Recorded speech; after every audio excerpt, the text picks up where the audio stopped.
Daniel Lara, tenemos sugerencias estéticas al aire, en vivo y No, directo. ¿Qué te esto parece? esto es una cosa impresionante. Esto es algo que ha transformado a la radio venezolana, déjame decirte. Sin duda alguna, sin duda alguna. Porque evidentemente, cuando Neomar Hernández llegó a esta emisora, fue bautizado por mí como el periodista mejor vestido de la radio, que de alguna manera era un sinsentido, porque en todo caso, ¿para qué se necesita ser, es como ser, o sea, modelo de radio? O sea, ¿quién coño te está viendo? Si lo que te están es escuchando, ¿no? ¿O ¿para qué necesitaba Neomar Hernández un sábado a las 2 de la tarde salir de su casa con paltó, corbata y zapato de villa? Zapato de villa, imagínate tú. Ah, como Juan José. O como le dicen también la gente de antes, zapato de suela, como si los demás no tienen suela. Zapato, eso era zapato de villa, o en todo caso, zapato de vestir. Zapato de vestir, exacto. O salía entonces el señor, Como decían antes, pantalón de gabardina. salía entonces el señor respingado con ropa de salir, como dice el operador, exactamente, con su camisa con filo, ¿verdad? Con doble Y puño. con doble puño y yunta, Exacto. Con las iniciales mías en la yunta. y pisa corbata. También. Todo eso, todo eso. Y aparte Como de decía mi eso, abuela, y corbata de ayaquita. Y ayaquita era el clasito que usaba Borregales. Ella decía, es una ayaquita. y además de eso, con trajes hechos a la medida, porque él era así de burgués. Claro, yo me mandaba a hacer los trajes. Ya esto con el tiempo dejó de ser así, ya Neomar Sí, ya, Hernández, bueno, ya es lo que va quedando, Daniel, de ti y de mí, es lo que va claro, quedando. lo que va quedando de uno ya después de tantas coladas. Pero bueno, Exacto, ya nosotros somos como la borra del café. ¿Qué bueno, te parece eso que te acabo de decir? Te he dejado speechless. sí, La borra del café, usted la cuela la primera vez, la segunda todavía, bueno, algo. La tercera ya tiene que reforzar, echarle un poquito más de café, dejar de ese pichirre, porque bueno, ya no es lo mismo. Ya no es lo mismo, ni es fíjate, igual, Daniel Lara. lo que Adelante, te, ya esta reflexión hasta aquí ha llegado y aquí la clausura. que lo que te faltaba era usar leontina. ¿Te acuerdas de la leontina? Mi papá usaba leontina. No puede ser, Daniel, que tu papá usaba una leontina. Claro, porque eso estuvo muy de moda en aquellos tiempos, ¿no? Bueno, el Oscar de León usaba una, se la Pero ponía Oscar de por fuera León del era, chaleco. claro, Oscar de León era un maestro de la leontina y de todas esas cosas que con el tiempo han dado en llamar bling blings, ¿no? Exacto. Oscar de León tenía un medallón, búsquenlo Sí, en los videos de los años 70, después que salió de la dimensión, que yo no recuerdo, o sea, yo creo que era un rostro de Cristo gigante, pero una cosa de este tamaño, o sea, un medallón parecía como una chapa gigante, o sea, lo de Oscar de León, que nosotros hemos echado ese cuento, Oscar de León pasó por un momento en su vida en el que dejó de usar bling bling, ¿no? Le pasó algo. cuando salió de la cárcel, después de aquel juicio y aquella cuestión que superó con éxito, él decidió darle un giro a su vida y una de las cosas que hizo fue, número uno, conseguirse, creo que fue en ese momento en el que él empieza su asociación, su sociedad con Osvaldo Ponte, Ujú. su legendario manager, ¿no? Que le orientó su carrera de una forma bien importante, ¿no? Y lo otro fue cambiar su estilo de vida y quitarse de encima el remoquete de fanfarrón que lo había acompañado durante un buen tiempo de su carrera, de forma inmerecida, porque si algo, o no sé, el Oscar de León que yo he conocido es un señor en todo el sentido de la palabra, y bastante humilde y generoso. Y él, según le leí en una entrevista que le hicieron hace como, no sé, como 20 y pico de años en una edición aniversario del Nacional, le dedicaron a él un reportaje larguísimo. Y él contó que cuando él vio, se le agarró todas esas joyas y las mandó a fundir. Imagínate. Y eso, de alguna manera, es también como una forma de ver la cosa, ¿no? Ahora, fíjate tú algo, Neomar. Hay algo que yo estaba revisando hace rato, porque yo me informo de cosas que ocurren en Venezuela, fundamentalmente a través de todos estos canales de Telegram y de las redes sociales. Cuando digo de cosas cosas que ocurren en la Venezuela profunda, ¿no? Y esto que está ocurriendo con las lluvias y las consecuencias de las lluvias, yo creo que deberíamos reorientar nuestra forma de decirlo. Yo no creo que haya damnificados por las lluvias. Yo creo que el país está damnificado por el chavismo. Porque nadie puede, es inexplicable, al menos para el chavismo, que después de 24 años en el poder y después de haber pasado por la tragedia de Vargas del 99 y su repetición en minúsculo en el año 2005 con la vaguada de ese año, es bastante difícil poder que puedan venir ahora a decir que esto es por culpa de las sanciones y del bloqueo o de la guerra con Ucrania o circunstancias internacionales. Porque esta gente tuvo la oportunidad, además de eso, ¿no? Otro gran, por eso es que yo siempre pienso en lo mismo. La verdad es gratis. La verdad es gratis. Lo que es caro es la mentira. Por eso es que tú ves que hay gente a la que le pagan para que diga mentiras. O para que edulcore verdades, para tratarla de torcer. Y una verdad edulcorada es una mentira disfrazada. ¿Y por qué te digo esto? Porque esta gente se ha gastado miles de millones de dólares en una cosa llamada la misión vivienda, que ya se dejaron de eso, por cierto. No sé si te has dado cuenta, que ya Sí, sí, dejaron de sí. hacer esas cosas de propaganda diciendo que hemos construido no sé cuántos millones de viviendas y tal, no sé qué. Entonces uno se pregunta lo siguiente, la última vez que hicieron una cosa de propaganda con eso, creo que dijeron que habían hecho 5 millones de viviendas, ¿no? Creo que eso fue, que me corrijan o busca ahí a ver Vamos a buscarlo. otro dato, ¿no? Porque esa creo que fue la última labor de propaganda que ellos se lanzaron, decir que habían hecho 5 millones de viviendas. Y si ellos hicieron 5 millones de viviendas, entonces lo que habría que preguntar, o lo que habría que establecer, es lo siguiente, Neomar. Si 4 ellos, millones, Daniel. En abril de este año dijo Maduro que habían hecho. Ah, no. Tienen meta de 5 millones, pero que ya llevan en abril de este año 4 millones. O sea, le ellos falta un dicen millón. que llevan 4 millones de viviendas, es decir, son 4 millones de familias beneficiadas a nivel nacional. Ujú. ¿Y cuántos millones de personas se han ido de Venezuela ya? Dicen que más de 7, ¿no? Más de 7. Entonces, eh, si hay 4 millones de viviendas y le ponemos un promedio mínimo, ¿no? De 4 personas, ¿no? 4 personas por vivienda. Estamos hablando que 4 por 4 es 16. O sea que sería una cosa así como 16 millones de personas con vivienda, ¿no? ¿Y se han ido 7? Entonces, no hay que ser matemático ni ingeniero para darse cuenta de la falsedad de la cifra. Porque tú dices, caramba, pero 4 millones de viviendas para 16 millones de personas y se han ido 7 millones de personas del país, bueno, ¿cuántos millones de personas tiene Venezuela?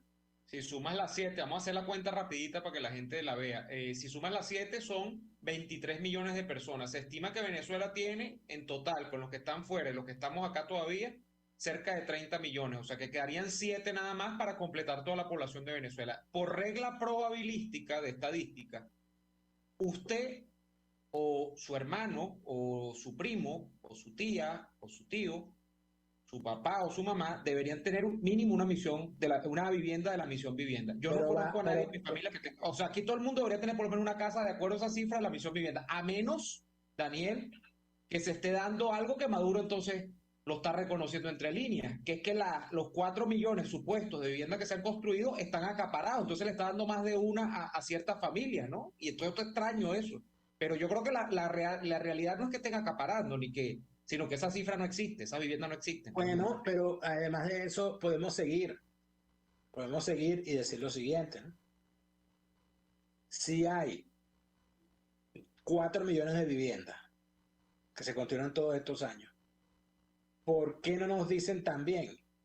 ¿Por qué no nos dicen también cuántas zonas precarias cercanas a quebradas, lechos de río, en terrenos pantanosos con peligro, en grandes pendientes con problemas cuando llueve, en zonas de alto peligro por el tema de las lluvias o de los desplazamientos o lo que sea. ¿Cuántas de esas zonas han eliminado en estos años? ¿Cuántos ranchos han eliminado? ¿Cuántos rancheríos, cuántos barrios difíciles han clausurado, eliminado? ¿Cuántas viviendas han demolido? Aquí yo recuerdo un solo caso de viviendas demolidas. Y eso fue en aquel momento en el que se vino abajo el viaducto. Cuando se vino el viaducto de la Caracas-La Guaira, que colapsó, a pesar de que el chavismo decía que eso no iba a colapsar, que eso era mentira, y por supuesto colapsó delante de todo el mundo y con la cámara enfrente.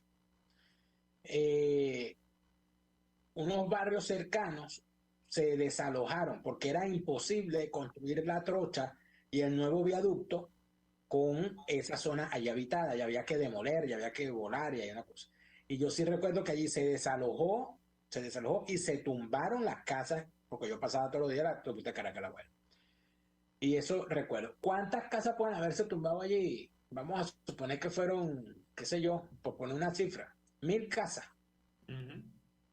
Por poner una cifra.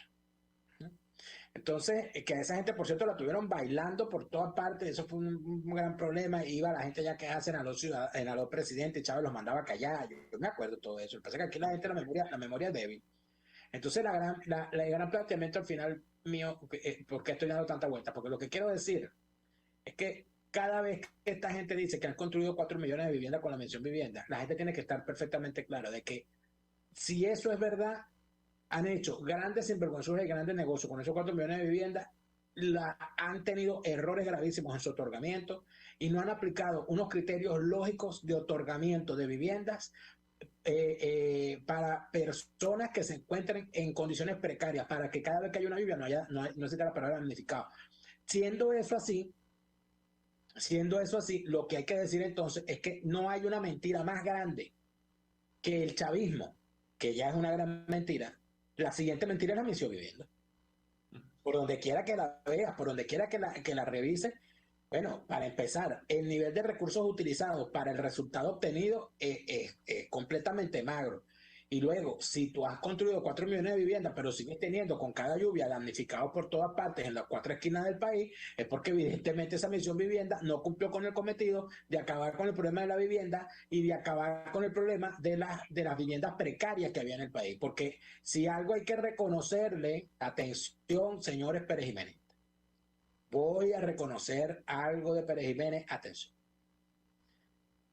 Graben si quieren. Si algo hay que reconocerle a Pérez Jiménez, al trienio Adeco y a Medina Angarita, es haber puesto el ojo en las viviendas precarias, en hacerle la guerra al rancho, en hacerle la guerra a las casas de bareque, sobre todo cuando empezaron los excesos médicos venezolanos a asociar el tema de la enfermedad del mal de Chagas con vivir en viviendas de bareques y en zonas con pisos favorables para la reproducción del chipo. Entonces, eso en efecto se hizo. Ahora, estos tipos lo que han hecho es convertir al rancho en símbolo nacional y al damnificado en parte del escudo. El caballo del escudo hay que quitarle, hay que ponerlo damnificado. Porque, o sea, que aquí, cada vez que yo veo, no sé cuánto damnificados en la tejería, ¿hasta cuándo las tejerías asociadas a una tragedia? Dios mío, fue lo que yo dije hoy cuando vi las imágenes. ¿Hasta cuándo en el estado de Aragua?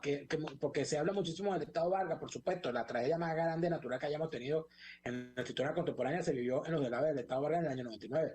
Pero ya la gente se le olvidó lo que fue la tragedia del río Limón del año 89, 90, 89 creo que fue el año. Fue una riada terrible el río Limón. A la gente se le olvidan tantas cosas que han ocurrido allí en el estado del agua con las lluvias en distintos momentos.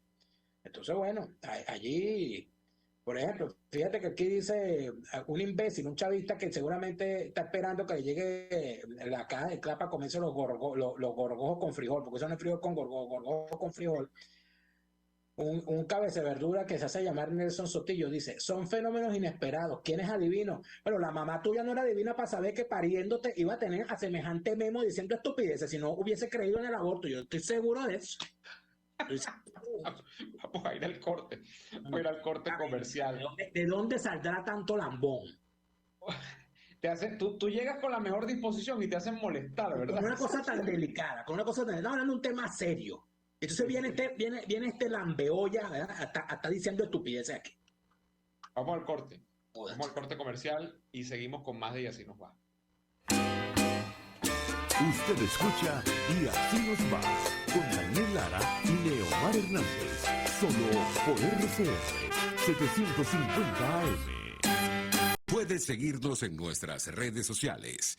En Twitter, @RCR750, la radio que se ve. Atuplata.com.be, la cuarentena no los detiene. Siguen haciendo envíos desde los Estados Unidos a Venezuela, sin complicaciones. Además de eso, buscan tu carga en Tampa, Orlando y Miami sin ningún costo adicional. Sí, no tienes que moverte. Van hasta la puerta de tu casa y se encargan de todo. Tuplata.com.be, con promoción de servicio de pick-up gratis. Hasta en la cuarentena, tuplata.com.be. En los envíos te da la tarifa más baja y en el menor tiempo.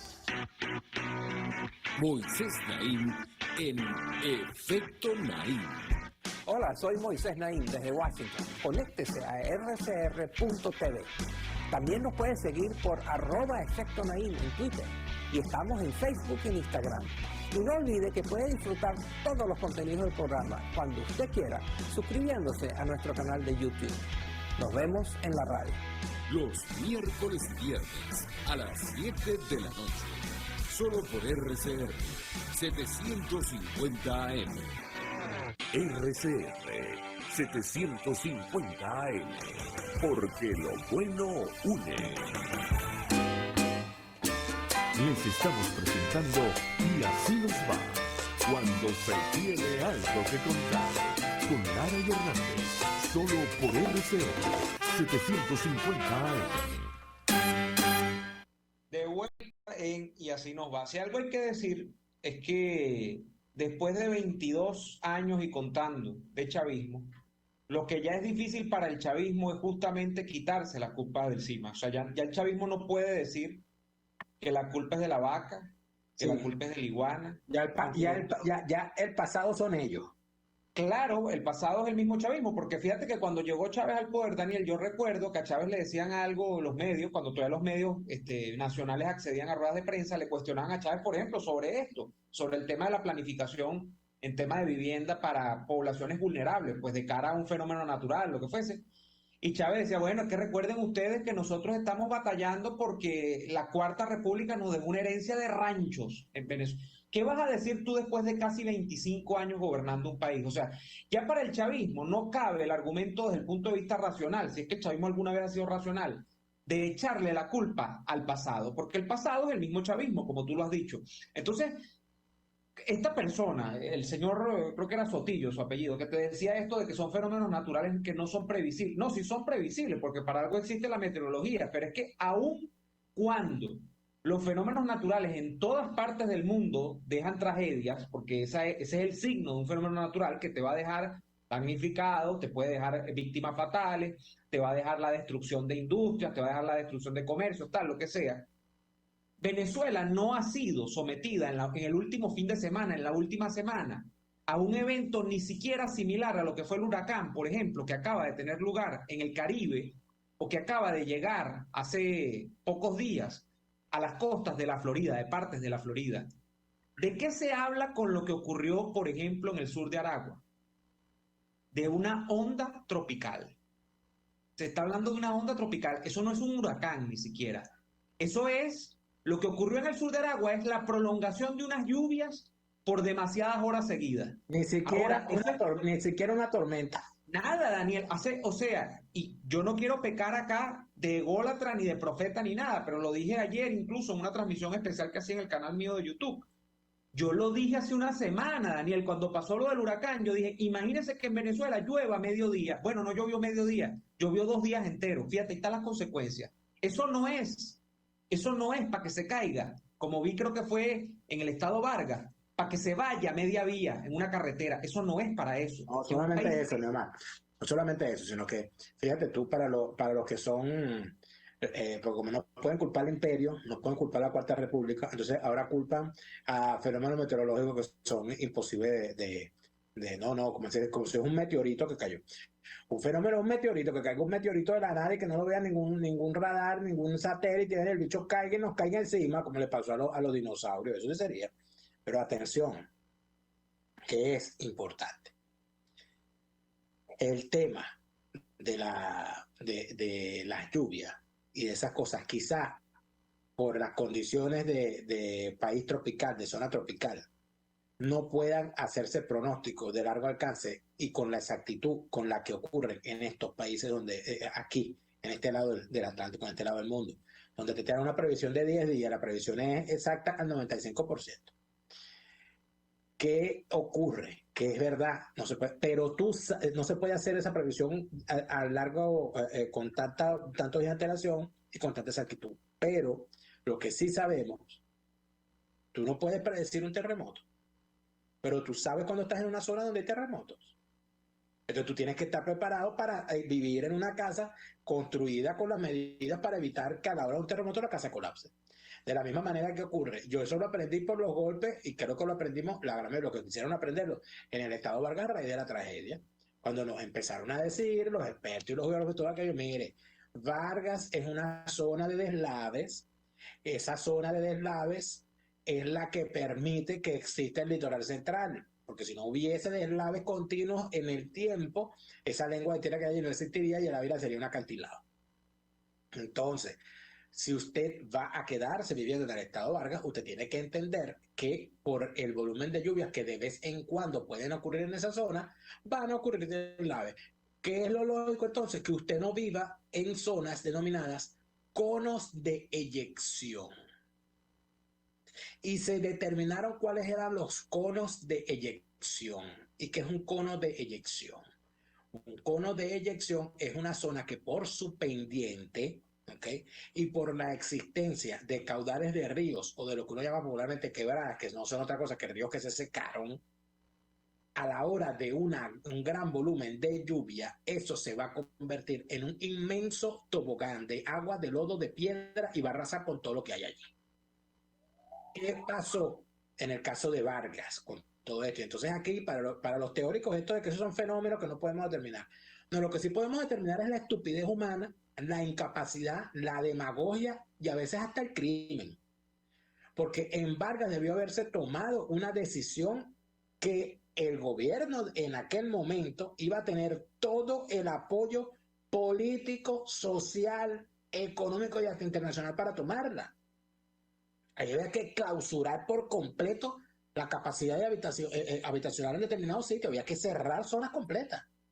Una de las grandes zonas, y que no se vayan a molestar mis amigos de esa zona, que tengo muchos amigos allí, porque de paso es una zona que conocí y donde tuve mucho tiempo en mi niñez y mi juventud.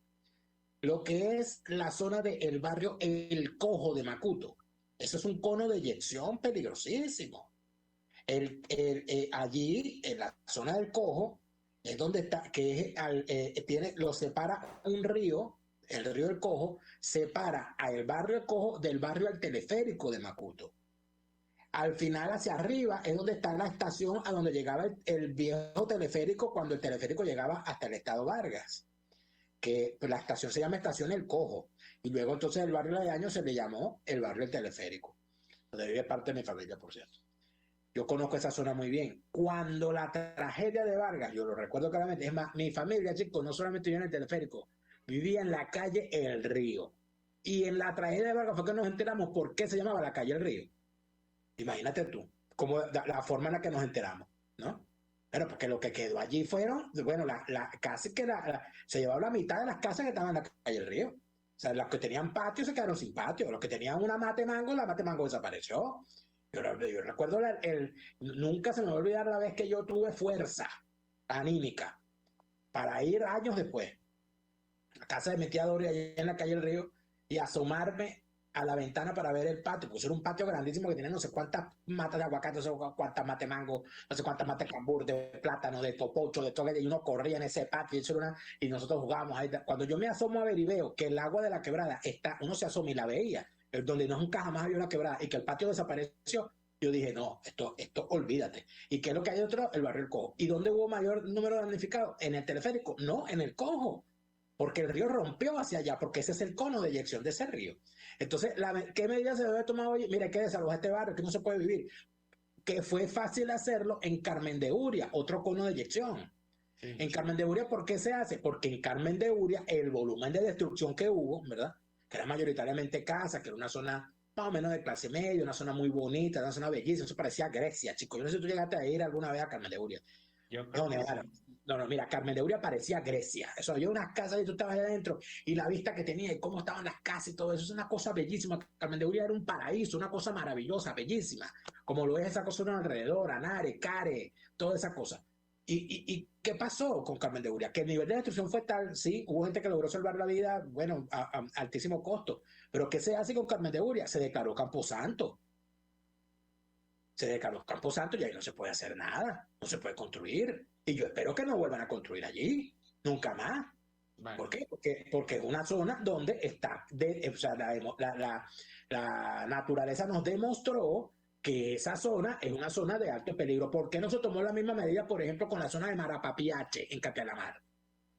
¿Por qué no se tomó la misma medida con la zona de Tacagua? ¿Por qué no se tomó la misma medida con la zona de, con la que estoy diciendo, con El Cojo? ¿Por qué no se tomaron esas mismas medidas con otras zonas difíciles que también son conos de eyección? Por demagogia, por incapacidad y porque en realidad la ocurrencia de este tipo de cosas hace dependiente a muchísima gente de las dádivas del régimen. Pero ¿por qué crees tú? Cada vez que había una cuestión donde había damnificado, tú ibas y revisabas lo que pasaba en los centros electorales, en esos sitios donde quedaba damnificado, y la gente mayoritariamente iba solita a votar por Chávez. ¿Por qué?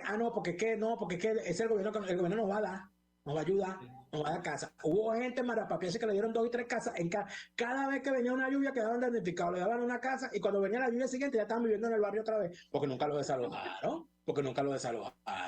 ¿Entiendes? Entonces esas son medidas, son cosas que hay que decirlas y hay que repetirlas. Porque lamentablemente, como no ha habido la responsabilidad de las autoridades en decir, aquí no se puede vivir, porque esta zona tiene problemas de habitabilidad y si usted se mete a vivir allí, usted puede ser un damnificado y vamos a tener que volver a salir por usted. Mientras no haya un gobierno con autoridad moral para hacer eso, seguiremos viviendo en el país de los damnificados. Vamos a quedar damnificados, pero por apenas un minuto, el minuto que dure esta pausa comercial y venimos con más de Y Así Nos Va. RCR les está presentando a Lara y Hernández en Y Así Nos Va por sus 750 AM. Puedes seguirnos en nuestras redes sociales. En Twitter, @RCR750, la radio que se ve. Antojos de pizza, pasta o risotto durante la cuarentena. Lo resolvemos. En Il Sapore de la Nonna tienen delivery a varias zonas de Caracas. Así es, Il Sapore de la Nonna te lleva lo mejor de la comida italiana hasta la puerta de tu casa. Haz tu pedido por el 0212-634-0982 o por el 412-569-9404 y disfruta de todo su sabor. Il Sapore de la Nonna en cuarentena sigue siendo el sabor de Italia en Caracas. Hola, les saluda Mónica Pupo y los invito a acompañarnos a Diafragma 5.6 Radio, la fotografía que tú escuchas, el único programa de radio dedicado para la fotografía y los fotógrafos. Diafragma 5.6 Radio, todos los sábados a las 11 de la mañana, por RCR, la radio que se ve. Moisés Naim en Efecto Naim. Hola, soy Moisés Naim desde Washington. Conéctese a rcr.tv. También nos pueden seguir por @Efecto Naim en Twitter. Y estamos en Facebook y en Instagram. Y no olvide que puede disfrutar todos los contenidos del programa cuando usted quiera, suscribiéndose a nuestro canal de YouTube. Nos vemos en la radio. Los miércoles y viernes a las 7 de la noche. Solo por RCR 750 AM. RCR 750 AM. Porque lo bueno une.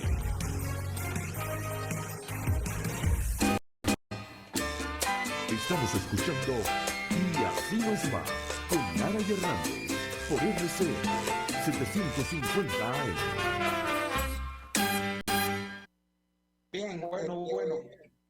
voy a responder a algunos mensajes, hay muchísima gente opinando sobre esto. Aquí dice Luis Morón, Daniel, la vivienda 2 millones, hay hasta denuncias de esa vaina porque lo hicieron en un hueco en Charallave después de Bonanza. Imagínate tú. Las La tunitas, vivienda número 2 millones. las tunitas en Cacharamar, dice Anderson Blanco, ahí hay una zona también que es difícil. Hay veces que no es toda la zona, sino una parte de esa zona que hay que desalojar, pero entonces no la desalojan. Y la propia gente, imagínate, fíjate una cosa, Neomar, una cosa importante. Cuando aquí había planificación urbanística, yo recuerdo haber hablado en mi tiempo de cuando yo andaba en aquella cosa de buscar qué hacer como programas de gobierno y esas cosas. Yo recuerdo que yo hablé con una arquitecto venezolana, varguense, que trabajó en la alcaldía de Vargas, en la dirección, creo que era de catastro, o de una de esas direcciones. Y ella me decía que se habían hecho estudios, empezando creándose el municipio de Vargas, se habían hecho unos estudios allí para determinar cuál era la cota que en los cerros del estado Vargas determinaban las zonas que estaban en los cerros hasta dónde se podía construir y a partir de dónde no se podía construir. ¿Y cuál fue el criterio que se aplicó? El criterio que se aplicaba era, número 1, el tema de las quebradas, número 2, el tema de los servicios. ¿Por qué? Porque, por ejemplo, en la zona creo que fue en la zona de la Sublet, en Katia Lamar, lo que viene siendo Negro Primero y Manuelita Sáenz, esos dos sectores, los olivos de la Sublet y esa zona, la alcaldía hacía su cálculo y todo aquello y decía, de aquí para arriba poner servicio va a ser demasiado caro para el municipio. Poner alumbrado público, acometida de aguas negras, acometida de aguas blancas, no vamos a tener bombas para bombear, valga la redundancia, agua hacia esos niveles. Por lo tanto, se le hacía al barrio, se le decía, hasta aquí se puede construir, que no se puede meter más gente para acá arriba. Y eso se hacía ¿con quién? Con las asociaciones de vecinos, para los que le pican torta, quesillo, le reparten gelatina y flan, refresco, bolita de queso y bolita de carne, tequeño, guasacaque y guacamole, a estos malditos consejos comunales que lo que son es una asociación de viejas chismosas que lo que quieren es chantallar a sus propios vecinos, partida de gente frustrada, de gente de María, la que está todo el día asomada en la ventana fumando cigarros y averiguando con quién tira fulano y con quién se acuesta mengano. Esos son los consejos comunales de gente sin oficio que se compra media caja de cónsul o un cigarro detallado para estar asomado en la ventana averiguando la vida de los demás y meterse con los demás y meterse en el chisme. Y después caerse a golpe por unas elecciones como hemos visto en todos los videos. Antes, cuando había asociaciones de vecinos, con las asociaciones de vecinos se hacía en esos barrios, se le decía, mire, hasta aquí se puede construir.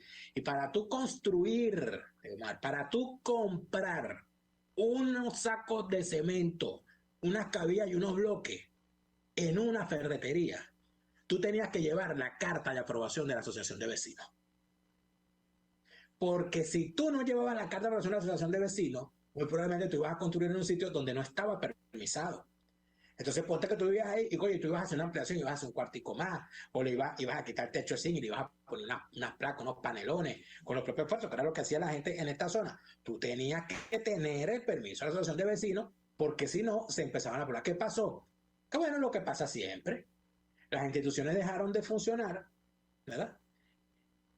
Empezó a complicarse el tema, porque eso también hay que decirlo, el tema de la economía venezolana condenó a las clases más bajas a no poder acceder jamás a un crédito de política habitacional para comprar una vivienda digna en ninguna parte.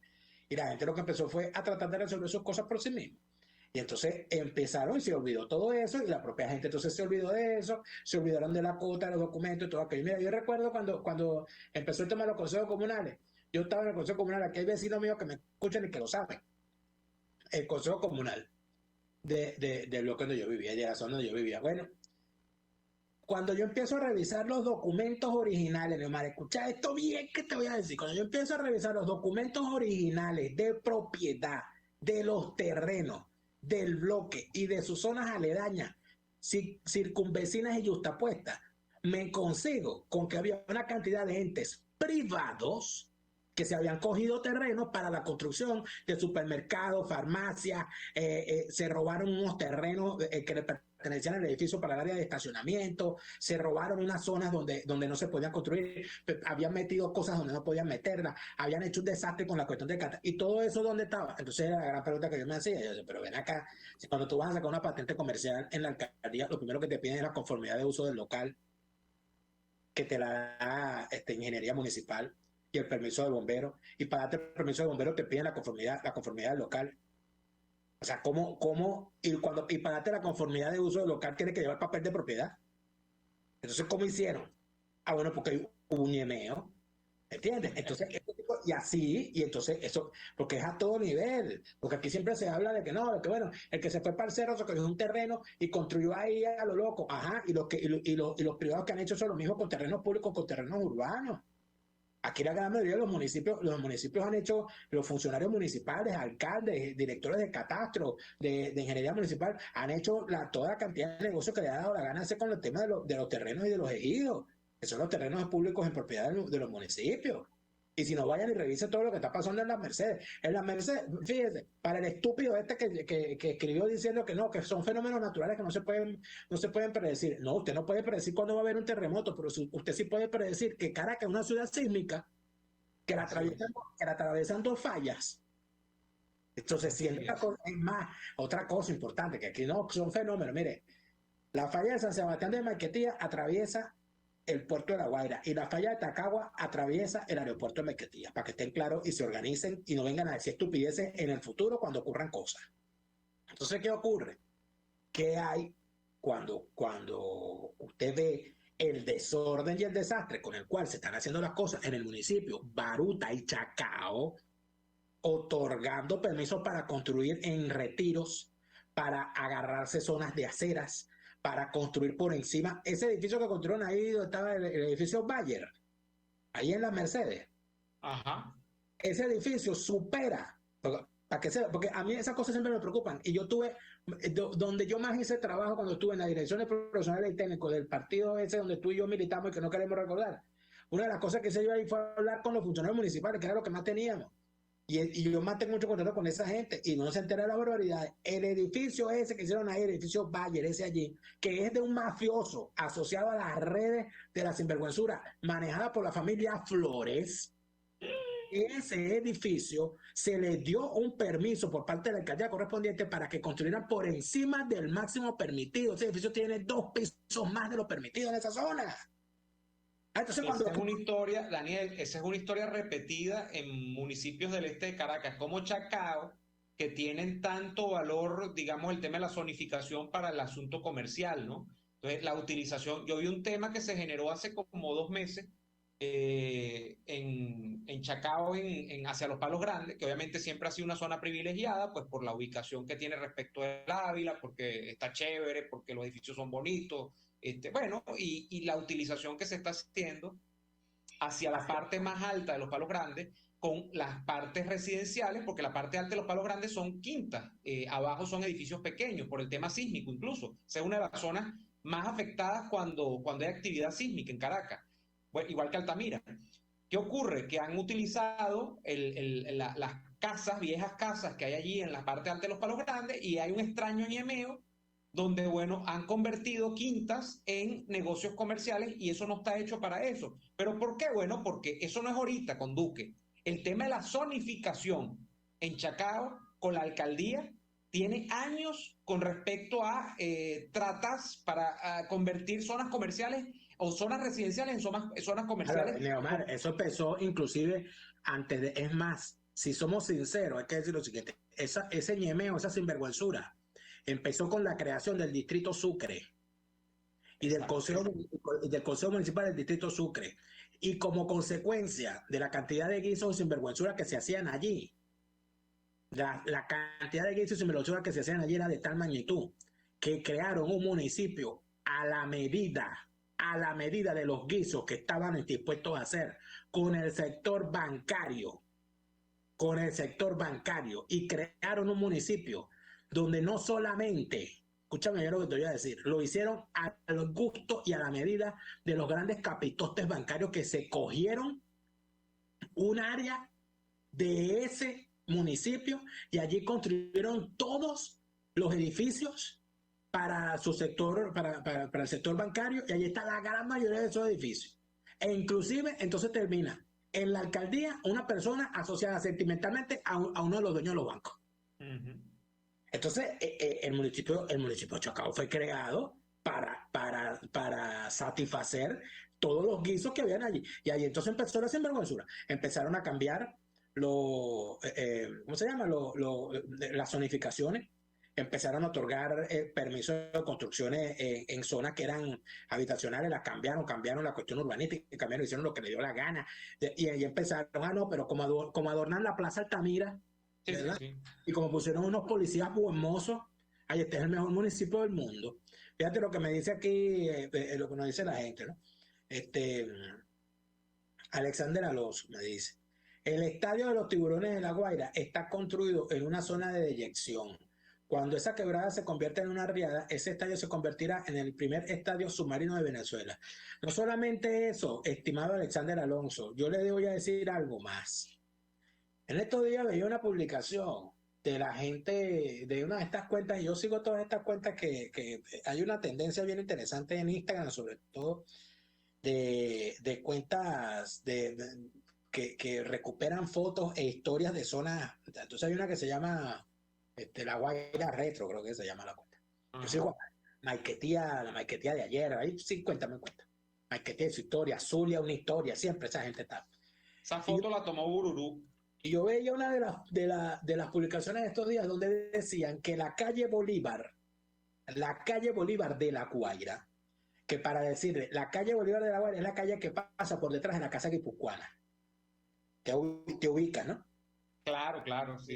Detrás de la casa guipuzcoana empieza esa calle Bolívar y esa calle termina y pasa por detrás de la casa del partido y sale por allá a la esquina de Pachano, que viene siendo la esquina después de donde está la casa de Acción Democrática. Por toda esa parte atrás de la guipuzcoana para allá. Esa es la calle Bolívar. Bueno, el relato que esta gente recuperaba indicaba que cuando esa calle fue construida, eso quedaba prácticamente a la orilla del mar. Imagínate tú. Pero o sea, todo ese espacio se le ganó al mar. Exactamente, a lo largo de los años. Pero es que no solamente eso, sino que yo no necesito irme a esa página, yo me voy a mi recuerdo. Yo vi con estos ojos que se habrán de comer la tierra algún día, como cuando había mar de leva en La Guaira y en Macuto, cuando había mar de fondo, cuando la mar se picaba y se levantaba aquello, bueno, yo vi piedras del mar lanzadas por el mar enfrente de la entrada del Seguro Social de La Guaira, amigos míos. Ese estadio de los Tiburones de La Guaira, donde ni los Tiburones de La Guaira quieren jugar, por cierto. Porque por distintas razones, fundamentalmente por el aforo y por conveniencia. O sea, tú te vas a meter a jugar en un estadio de 5.000 personas cuando la fanaticada, que si llenas el estadio, no te va a dar lo que te da el Universitario en un juego Caracas-La Guaira. ¿Qué prefieres tú jugar Caracas-La Guaira en el Universitario? Ojo, con un deporte y con un estadio universitario que ya no tiene los aforos que tenía hace 10 o 20 años, ¿no? Pero como tú quieras, pero es más fácil que un barguense fanático de los Tiburones de La Guaira suba para el Universitario a que un fanático de los Tiburones de La Guaira que vive en Caracas vaya para La Guaira, para ver juegos en ese piazo estadio, ¿no? Entonces, ¿qué es lo que ocurre? Que ese estadio y esa cosa que de la cárcel enorgullecen, la cinta costera, como si están hablando del Boulevard del Arcomar en Lima, como si están hablando... En Panamá hay una cinta costera también. No, como si están hablando de las Ramblas de Barcelona, una vaina impresionante, ¿no? Ajá. La cinta costera, todo ese terreno ganaba al mar. Sí. Todo ese terreno ganaba al mar. Como que no se me acuerdo yo mismo, yo hicieron una cosa que llaman el complejo ferial de La Guaira. El complejo ferial, lo hicieron para Caraballeda. El primer mar de leva que llegó se llevó la silla, se llevó los toldos, se llevó toda vaina. ¿Por qué? Porque esa es una ganada al mar. El mar bota lo que no es de él, pero reclama lo que le pertenece. Eso lo sabemos todo lo que vimos en la costa. Lo que pasa es que como esta partida malditos, ninguno es de Vargas, ¿verdad? Entonces ellos llegaron a Vargas a querer hacer lo que les da la gana y entonces continuaron. Ahí está. No, que va a ser el primer estadio submarino. Y no, tú vas a ver a la lomita, la vas a ver tú flotando en Trinidad. En Trinidad va a llegar la goma, van a decir, coño, ¿qué será? había una serie, tenemos que ir al corte, había una serie de los que hicieron a la par de los pitufos, que eran unos pitufos que vivían en el mar, eran los snorkels. Ahí vamos a tener los tiburones de La Guaira, versión snorkels. Vamos a ir al corte comercial. Ahí sí van a jugar los tiburones, pero lo de verdad. Los de verdad van a jugar ahí pelota. Vamos al corte comercial y venimos con más de Y Así Nos Va, ya venimos. Escuchamos Y Así Nos Va con Lara y Hernández, porque la realidad no se tapa con un dedo. Solo por RCR 750 AM. Sintonícenos a través de Periscope, @RCR750, la radio que se ve. A tuplata.com.be la cuarentena no los detiene. Siguen haciendo envíos desde los Estados Unidos a Venezuela sin complicaciones. Además de eso, buscan tu carga en Tampa, Orlando y Miami sin ningún costo adicional. Sí, no tienes que moverte. Van hasta la puerta de tu casa y se encargan de todo.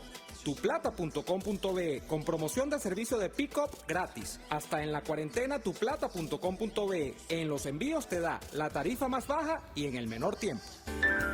Las pastas en Il Sapore de la Nonna son sencillamente extraordinarias. Carbonara, napolitana, bologna, filetto, amatriciana, francinatra, marinera, tú escoges. Todas son deliciosas y adictivas. En Il Sapore de la Nonna te ofrecen las mejores pastas de Caracas, con los ingredientes más frescos y las mejores salsas, preparadas al momento. Visítalos en la avenida Victoria, diagonal a la bomba de gasolina Guayana. Il Sapore de la Nonna, el sabor de Italia en Caracas. RCR 750 AM, porque lo bueno une. Les estamos presentando Y Así Nos Va, cuando se tiene algo que contar, con Lara y Hernández, solo por RCR 750 AM. Hay dos cosas que... fue la hora, Daniel Lara, el día de hoy. Se nos muere un año esta noche. Hay dos cosas que llaman la atención de esta situación, y aprovecho el mensaje que nos envía el señor Douglas Hernández llamando la atención al respecto para comentarnos. Dice Douglas Hernández: para futuras generaciones, medios de comunicación venezolanos de esta etapa serán casos de estudio, censura y autocensura. Si no es por la presión en redes sociales, no se visibiliza la tragedia en Tejería. Eso es sumamente importante. Yo se lo leí ayer a Edison Manuel en su canal de Telegram, reclamando cómo él tenía imágenes que enviaba la gente de la zona, denuncias, fotos, videos, audio y toda la cantidad de cosas que pudo Edison Manuel, que si no lo siguen en su canal de Telegram, los invito a seguirlo. Edison, EDIXON, Edison Manuel, ese es el canal de Telegram, en la aplicación Telegram. Él tiene, bueno, sobre sucesos, es uno de los duros, ¿no? Y Edison Manuel decía y reclamaba que cómo era posible que ninguno de los medios de comunicación de Venezuela se estuviese haciendo eco de esto, que en otros tiempos se encadenaban y empezaban a transmitir y se hacían recaudaciones y Bueno, amigo mío, ¿quiere que le cuente una? Porque la vi esta mañana. Esta mañana varios corresponsales, varios periodistas fueron allá al lugar de los acontecimientos. ¿Tú sabes qué pasó? Que no los dejaron entrar, que no, que eso era confidencial, decían los señoritos estos del régimen. O sea, de verdad que es confidencial el desastre que ha provocado la desidia de 22 años. O sea, la verdad es que también, Daniel, aquí hay un tema respecto de que aquí no se deja que la gente conozca las cosas. Y bueno, pero amigo, parece que es que una lluvia deja más desnudo al chavismo que pues que si uno le arrancara la ropa a Maduro o a Delgado o a Cilia, ni quiera Dios, ¿no? Mira, mi Omar, eso era antes que lo lograban con mucho éxito. Cuando a mí mi abuela María Paz de Cáncer me dijo que una vez me dijo: ay, cuando Gómez yo le pregunté, abuela, ¿tú te acuerdas? Mi abuela nació en el año 25, mi abuela tenía 10 años cuando se murió Gómez, ¿no? Y yo le pregunté a la abuela, ¿tú te acuerdas cuando se murió Gómez? Ay, sí, mío, nosotros nos enteramos como un mes después. Yo le dije, y le dije, ¿por qué, abuela? Bueno, porque eso lo tuvieron escondido, eso no se enteró, fue como un mes después. Eso yo me vine a enterar como al mes, fue que alguien llegó al pueblo y dijo, no, que se murió Gómez. Al mes. Sí, porque aparte de eso, en los caseríos, la problemas de comunicación, etcétera, no todo el mundo tenía una radio, no todo el mundo leía periódicos, cosas. Entonces, mientras la noticia llegó, ella me dice que ella se enteró, que ella se acuerda cuando le dieron como hace un mes. Eso era en aquella época, en el año 35. Ahorita, chicos, mi querido sobrino Román cumplió ayer la bicoca de 14 años. Mi sobrino no sabe qué demonios es prender un televisor con perilla. Tú le das a mi sobrino un televisor que no tenga control remoto, no lo sabe prender. Porque que para él control remoto es televisor es control remoto. No, Daniel, y él no sabrá probablemente lo que es ver que un acontecimiento de esto, como ocurrió en el año de la tragedia de Vargas, sea reseñado ampliamente por un medio de comunicación, porque realmente no hay televisión, la radio se tira cositas. Pero ¿a dónde queda yo con esto? Lo que él sí sabe es que cuando él está en la calle y ocurre algo, un choque, una cosa, ¿qué es lo que sabe él hacer? Agarrar el teléfono y sacarlo y grabarlo. Eso lo saben todos los muchachos. Y meterse en Twitter o en YouTube. Exacto. Tenerlo y montarlo en Twitter, montarlo en YouTube, o mandarlo, mira lo que pasó aquí, tío, mira lo que está pasando. Claro. Eso ellos sí lo saben. Entonces va a venir ese pobre papanatas, ese bueno para nada del Remigio Ceballos Machazo, a decir que eso es confidencial y que no se puede pasar para allá por patatín y por patatán. Un tipo que se metió, al igual que el Alessandrielo, que se metieron a la Armada porque ellos soñaban con disfrazarse como como Tom Hanks en Filadelfia y Alejandro Banderas. Ellos soñaban con ponerse un uniforme y con agarrar ese sable y que les entregaran el sable así, le dijeran, toma este sable. Ellos no son militares, ellos no tienen el pundonor militar, ellos no saben lo que significa la palabra confidencial, lo que significa el interés de Estado, lo que significa. Antes, chicos, cuando ocurrió una tragedia como esta, la gente confiaba en su ejército, la gente confiaba en sus fuerzas armadas. Cuando había una tragedia de este tipo, la tragedia del año 87 en el Río Limón, cuando llegó allí el ejército, era tal el prestigio del ejército que hasta Blanca Ibáñez, para cubrirse con ese prestigio de la Fuerza Armada atendiendo la tragedia, se puso un uniforme militar, que fue un escándalo, obviamente. Pero ¿por qué lo hizo la señora? Porque la gente decía, son los militares los que nos están ayudando. La gente lo sabía. Hoy en día no. Hoy en día ven que llegan los militares y dicen, aquí no vienen a matar y no vienen a robar. Escondan a las niñas porque aquí llegaron los violadores. Cuidado que nos van a matar los muchachos, porque eso es lo que hacen los militares hoy. Eso no es madera de gallo, no existe. Entonces, ¿qué le puede decir un Padrino López, un Ceballos Machazo, estos mamotretos, estos cabeceverdura vestidos y disfrazados, que se ponen ese poco de chapitas ahí y que cuando se van a saludar dicen aquel poco de vaina que parece que uno sabe si están... Y yo te voy a decir una cosa. Uno no sabe si es un saludo o es una letanía, Daniel, se nos acabó el tiempo. Mira, yo sé, y a ti que te gusta la cosa, la brujería y todas esas cosas, andas metido en esa vaina y que crees en esas cosas. No, en la brujería, no. En lo mágico religioso y en las energías y toda esa vaina. ¿A ti no te parece muy, muy casual que llegó la bruja Cilia Flores y mandó a robar la imagen original de María Leonza para que ponerla allá en sorte y se desató toda esta desgracia? Ah, bueno, ahí, como dirían otros, las interpretaciones son vuestras. Nosotros nos vamos por el día de hoy. Son desatando maldiciones sobre este pueblo, moviendo que sea Guaycaipuro, que sea agarrando León, que sea sigan jurungando. Vamos a despedirnos por el día de hoy. Lo que yo digo es María Leonza, del lado no es en Tejería, es en Miraflores, en la esquina de Bolero, coño. Ahí le tiene que romper el río. Nos vamos por el día de hoy. Gracias. Cuando Maduro te sentado hasta mañana. Chao. Venga el río y se lo lleve con una poseta, no joda. Por hoy termina Y Así Nos Va.